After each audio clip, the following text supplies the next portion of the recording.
The Dan Yorke State of Mind program is brought to you in part by Lookout Rhode Island and Takeo Comfort Solutions. Good evening and welcome to My State of Mind. I am Dan Yorke. This program is one that will give those who find my edge on Donald Trump to be difficult to swallow. It is a reprieve. When we bring on the Bristol County Sheriff Tom Hodgson, it is a full-scale support and cheerleading effort for President Trump.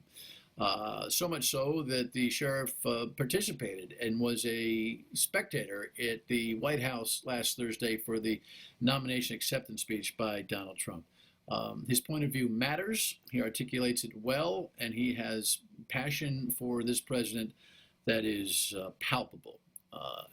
Just as a review, in case you forgot about some of it, here was the network's take on the RNC earlier in the week.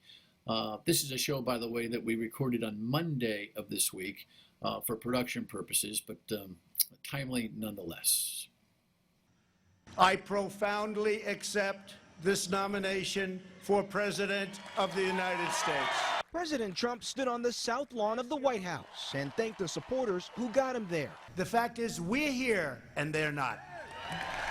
He then turned his attention to the man trying to keep him from spending another 4 years in the People's House. Joe Biden is weak. The president painted Biden as a puppet of the radical left who wants to defund the police. They will pass federal legislation to reduce law enforcement nationwide. No one will be safe in Biden's America. And he slammed the protests that have rocked the nation. The Republican Party condemns the rioting, looting, arson, and violence we have seen in Democrat-run cities all, like Kenosha, Minneapolis, Portland, Chicago, and New York, while making no mention of the police shootings which triggered the unrest. Thousands of protesters will march on Washington today, calling for police accountability, including the families of Eric Garner, Breonna Taylor, and George Floyd. Marchers also protested outside the White House during the president's speech last night and confronted Trump supporters leaving the White House, including Senator Rand Paul. With the conventions now over, the real campaigning begins. President Trump will hold a campaign rally in New Hampshire this evening, while Joe Biden announced he will be returning to the campaign trail for in-person rallies after Labor Day. And joining us is the longtime outstanding sheriff from Bristol County, Tom Hodgson, who is, I consider, a friend of the show. He is somebody that I have what is, I think, what America is starving for: friendly disagreements on a bunch of things, and on philosophy, and what we have been seeing here in the real world doesn't match that. Sheriff, good to see you. And before we get into your experiences, and note, folks, as I mentioned to you, the sheriff was at the White House speech last week with the president. How are you doing with, by the way, how are you doing, and how are you doing with COVID in managing the correctional facility? I'm doing great, Dan, and thanks for having me on the show. We're dealing with it actually very well. We started early on with making sure that we were meeting all the CDC guidelines, and when any adjustments were made to that by the CDC, we would, of course, make those adjustments as well. But right now, we have, I believe, no inmates with any COVID issues, and we had, I think, 2 staff, but all those who did have any COVID at any point along the way are all back to work and normal. Your professional law enforcement view about the management of this virus, you buy it, it's real, it's a problem, correct? Well, yeah, of course. And I think it's really incumbent upon all of us, not just in government, but all of us as citizens of this country, to do our part. Each one of us can play a role by wearing our masks and doing what CDC recommends that we do to prevent anyone else from getting sick. We owe it to one another to follow those rules and guidelines to minimize this and try to eradicate it as quickly as we possibly can. Right, so let me jump into the RNC. I want to broaden the conversation out on X number of levels. We really don't even have enough time, you and I, tonight. But look, I opened the Friday radio show last week and by the way, folks, we record this show recorded on Monday. So I'm sure there's a lot of news cycle that has moved past here since you're seeing it originally on Friday. But just take note of that. Last Friday I mentioned the truth, which is that there were 1,500 plus people who were shoulder to shoulder listening to the president's nomination acceptance speech. He is the most responsible federal official for COVID infection battling in the country. And most of the folks there were not wearing masks. Some were, but most were not. And I just laid that out and got reaction from all sorts of places. All the things I just said were true. You were there. Did you wear a mask? And what did you think about the safety and symbolism of that? Well, I wore a mask part of the time. We had been tested when we arrived there, and we've had to continue reporting. They also had on everyone's lanyard, they had a device that could, for every minute you were there, they knew whose company you were in and for how long, to make sure that if there was anybody that potentially could have tested positive, they would be able to get back in touch with us. And I think the real balance here is to try to, obviously all of us have to be very aware to where we are, how close we are in proximity to people. And look, what I find really interesting, Dan, is that not many people, and I'm not suggesting you, but not many people in the media from the very beginnings, when these protesters were all over the place, in huge crowds, no masks, not a word from the opposing side of the president saying, this is outrageous. These people need to be in masks. It was not a topic, although equally important. Don't get me wrong. I'm not minimizing that we should try to be very cognizant individually about how we can minimize the risks to others. Well, yeah, I'm glad you pointed out that the media is not monolithic, of course. No, hey, listen, I was yelling about that too. In fact, I called out the governor when she went maskless at one of these rallies. And frankly, we've been calling her out for, she was so unnerved by the attention that was brought to her with her maskless effort at the State House that she sprung a school opening start date on Monday just to change the subject matter. Sheriff, we try to get everybody from all sides when they're playing with the public's best interest. Not that we are the arbiters of all that is right and wrong here, but I really was very concerned. Listen, truth be told, there is not a state in the country whose COVID policies right now authorize a public gathering, indoor or outdoor, of a crowd that size. President Trump was absolutely making a statement with that crowd, against what was some of the virtual control of the Republican National Convention for COVID, and of course the DNCs as well. You sat there and participated in that. You knew that in part he was trolling media and America with that crowd. You're fine participating in that exercise. I wouldn't say the president was trolling to do that. I think the president recognizes that each of us as individuals have our own responsibilities and obligations to pay attention to our own testing that we've had or not, and also the responsibilities of being careful with one another. And so I always try to make sure if I'm speaking to somebody, if I'm not wearing a mask, that I'm far enough away. I understand. I think everything you said is reasonable, but it can't escape you the symbolism. Forget the practicality of who was tested, who was not, previous lanyard, whatever.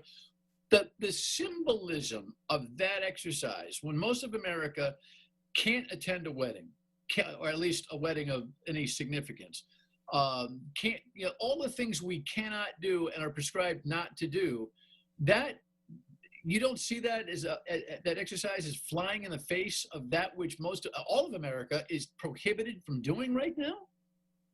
Well, sure, but it's not the president that's telling them what they can and can't do with regards to weddings. Those are the governors, and they have the responsibility within their own states to make that determination. But the president, I believe, was not attempting to show anything other than giving people an opportunity to go there. They didn't have to go, but they chose to go. And, each person has to be responsible for themselves.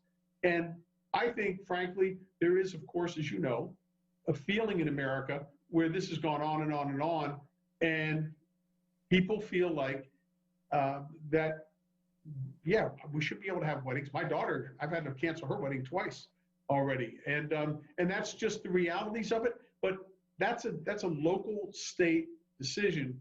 Some states are saying no masks. I think it confuses the American public, and I think there's this balance of not only individual responsibility, but the president having this was important for America to be able to feel like, we have to get past this. We have obligations ourselves, but let's move on, America, and let's start rebuilding our country back to what it was.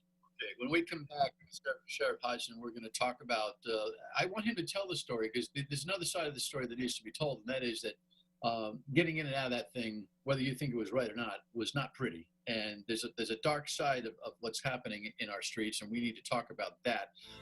We'll also talk a little bit about some of the philosophies that come out of the convention, and a law enforcement take that he has that I think is going to be very important for you to hear. Right back with the Bristol County Sheriff. Stay with us.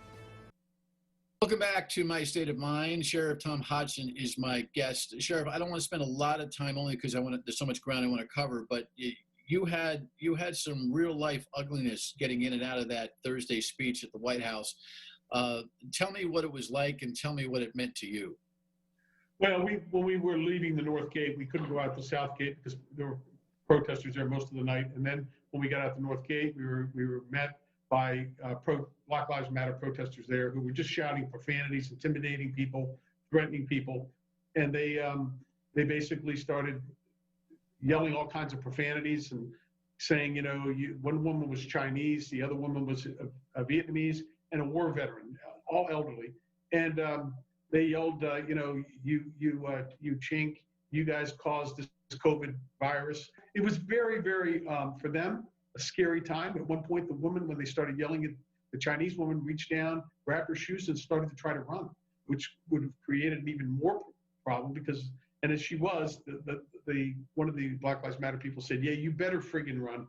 And so,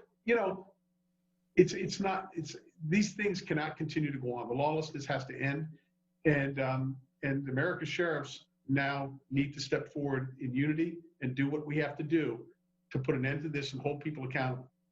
So look, there's just no excuse for that. The lack of humanity in the public debate right now is just unbelievable. It's why, in large part, most Americans right now don't even want to get into a political debate with anybody, because the partisanship is so bad, the animus is so bad, the lack of listening to each other is so bad, and then you've got this extremist behavior that is just look, extremism of some kind, forces the change that America has always gone through. But the tone and the acidic aspect of this is hardly Martin Luther King-esque, right? I mean, so it is. It's hard to digest. What specifically do you want the sheriffs to do? You're telling me that you're actually going to try to step out and lead on this. Give me a quick note on it. Well, Dan, I believe, look, America's sheriffs were elected by the people and to protect them. And when we find that there are elected leaders of these communities who are standing down and watching people being injured, killed, businesses destroyed, that we have an obligation. We made a promise, took an oath to protect them. And we now have to step out and take whatever actions necessary to protect them and get these lawbreakers off the street. It's interesting. The New England version of sheriff and a lot of middle America version of sheriff are very different things. I mean, your primary charge is the correctional institutions. Not that is a small task by any stretch, but you're not patrolling the streets. So do you have the same parallel connectivity with the sheriff's departments that actually do act as, for lack of a better term, police officers out there? Well, they are. They're police officers, very much so. Tell me about how your impact is that way. Well, we have officers in our departments. We don't patrol the streets around the clock like the law enforcement community does in the cities and towns, but we have full authority to go into communities and do whatever we need to do from a law enforcement standpoint. Our canine officers, and we train up here, we bring in local law enforcement from our county, who train their canine with our canine. We have a drug task force. We've been called out to some of these events by some of the police departments to have our canine present. We run the Homeland Security Task Force for the county, but we have deputy sheriffs who are out, who have gone through the police training and have full powers of arrest.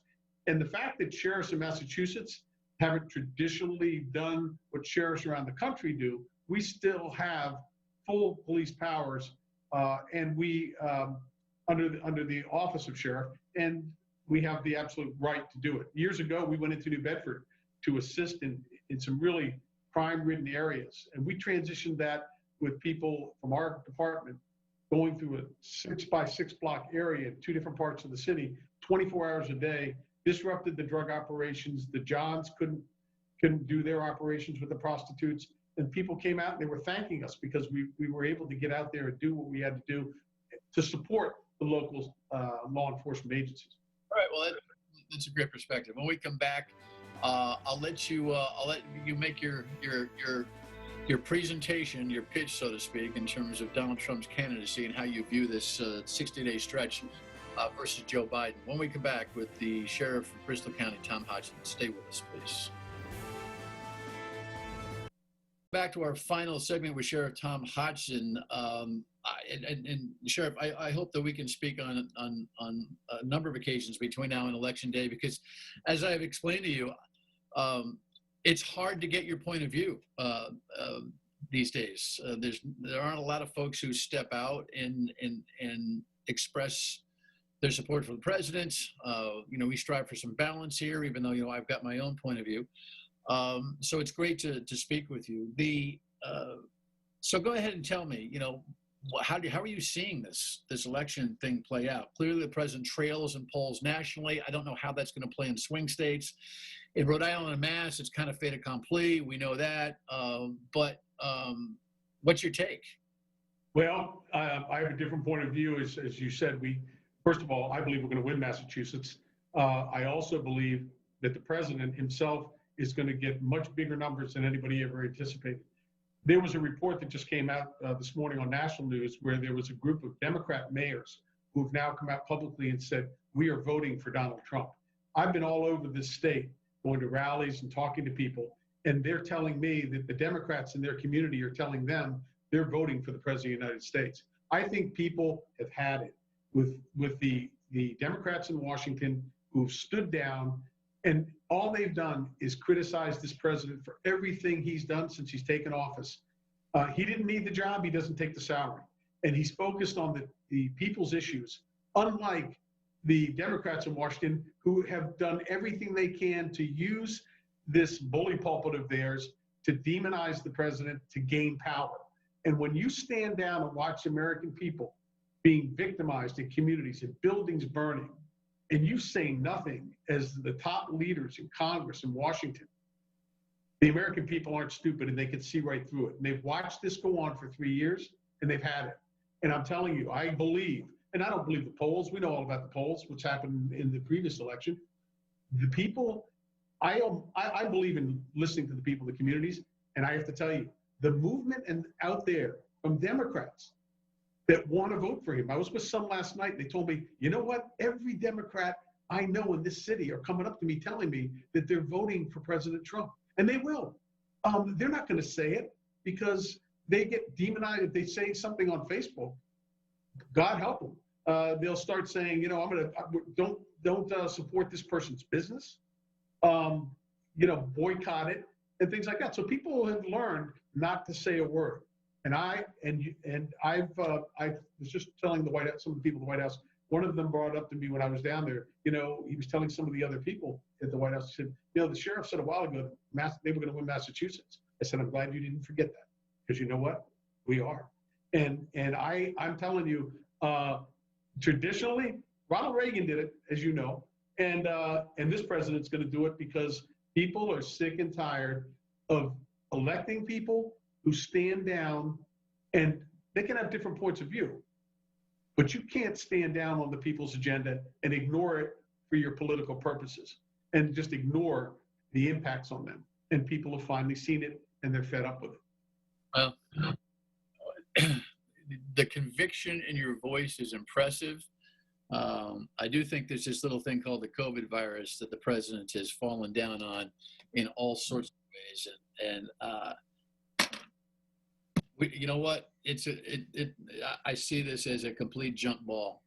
I do not share your conviction about Joe Biden winning because organically I'm not a Joe Biden supporter, right? So it's one of those. But your conviction and your prediction are compelling, Sheriff. There's no doubt about that. Definitely compelling, and we'll see what that pulse is like in November. I have like 30 seconds here. I just hope we don't. God Almighty, I just hope we get a decision in November, right? I mean, that's. Yeah. If I could say one quick thing, Dan, if you had children, if families had children that were with serious illnesses, and they had one doctor that they could go to that they knew could save their kids, but they wouldn't go to that surgeon because they didn't like his personality, but they knew they could save their lives. It kind of sort of captures what's going on in America today. We have somebody who's dealing with the ills, literally dealing with the ills of this country, and because people don't necessarily like the personality, some people, they decide, well, I'm just not going to support that person regardless of what it might do for me and my family.